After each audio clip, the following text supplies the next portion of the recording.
Thank you very much, Honorable Speaker, for giving me this opportunity to add my voice to this bill that is so timely, the County Government Additional Allocation Bill, National Assembly Bill number 2 of 2025.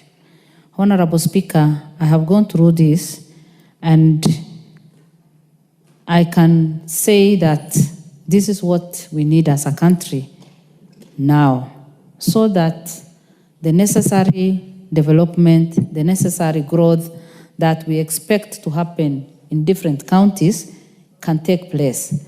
Honorable Speaker, it is slightly over 10 years now since devolution. And for sure, devolution has brought a lot of development in different counties.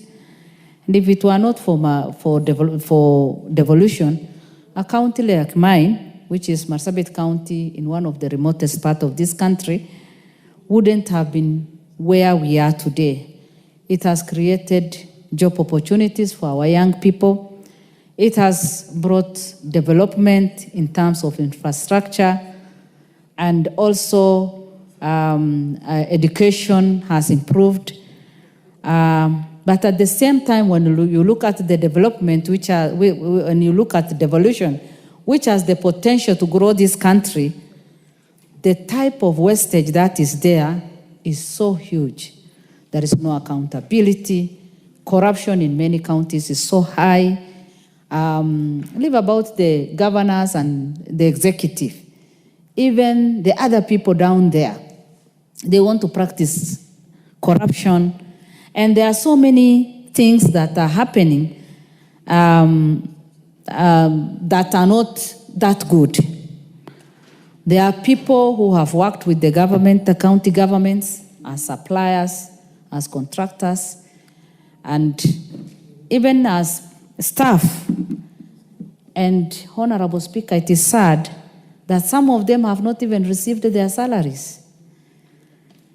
Those people who have done some work with the county government have not even been paid. The issue of pending bill in this country is another thing. And in fact, instead of capacity building our people, instead of helping them to grow their own wealth, many of them have turned out to be poor today, just because of working with the county government. Why? The resources are there, but those resources are not getting to the people and to the right people. And that is why today I want to encourage the governors, the sitting governors, to be accountable enough and to see how they can solve the issue of pending bills. Our people are poorer, people have no money in their pockets, and yet they have done some work. Others have borrowed loans, Honorable Speaker, and they cannot pay back their loans because they are not paid.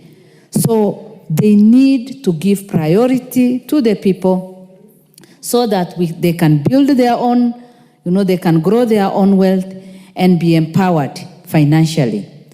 That is why, Honorable Speaker, when I looked at this, the County Government Additional Allocation Bill 2025, which was published on 6th February 2025, I said I must support this. This bill was first tabled on 14th for processing and approval. The bill was consequently read for the first time on Tuesday 18th, 2025, and committed to the liaison committee. Today, this Honorable House, is debating this bill.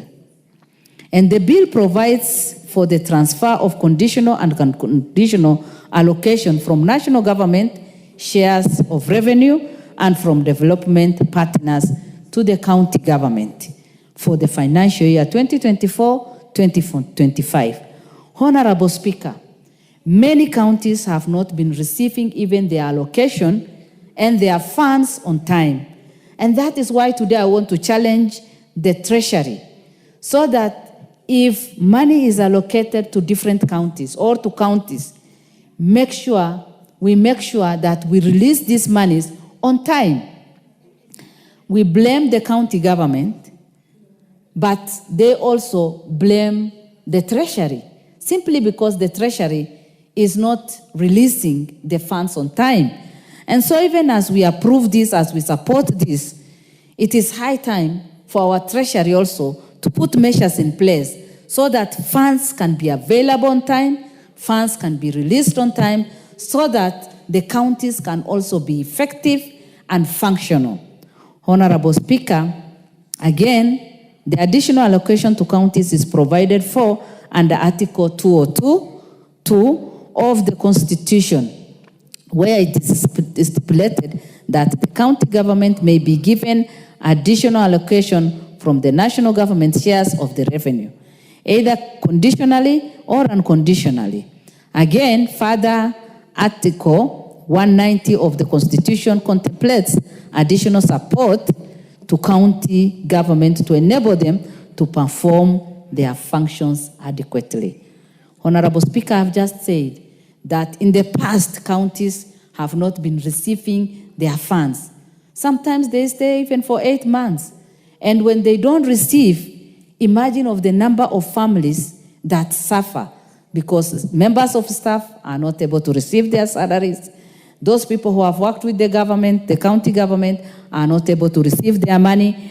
And the impact is so huge. And it is not a positive impact. So for those reasons, we make sure that the Treasury releases the funds on time so that the counties can function. Honorable Speaker, I was looking at the analysis of the County Government Additional Allocation Bill 2025, and I realized that at the first schedule shows conditional allocation to counties from the national government revenue. This comes from national government, and it is out of the resources that we have collected, and that is collected on almost daily basis. And that is why we should demand that the monies that needs to go to the counties should also go on time. Again, the second schedule shows unconditional allocation to counties from the court fines collected by the judiciary from the contravention of county government legislation. And the third schedule contains additional allocation from proceeds of loan. These are 3 different categories which are all very important. And Honorable Speaker, as I was going through it again, I realized that not all the counties benefit from all this. Like the allocation in the first schedule contains allocation for the following expenditure: county aggregation of industrial park. The county aggregation of industrial parks initiative is a priority program under bottom-up. I remember very well during the campaign time, as UDA people, we used bottom-up economic transformation agenda better to drive our campaign. And everybody believed in us. Everybody believed in us.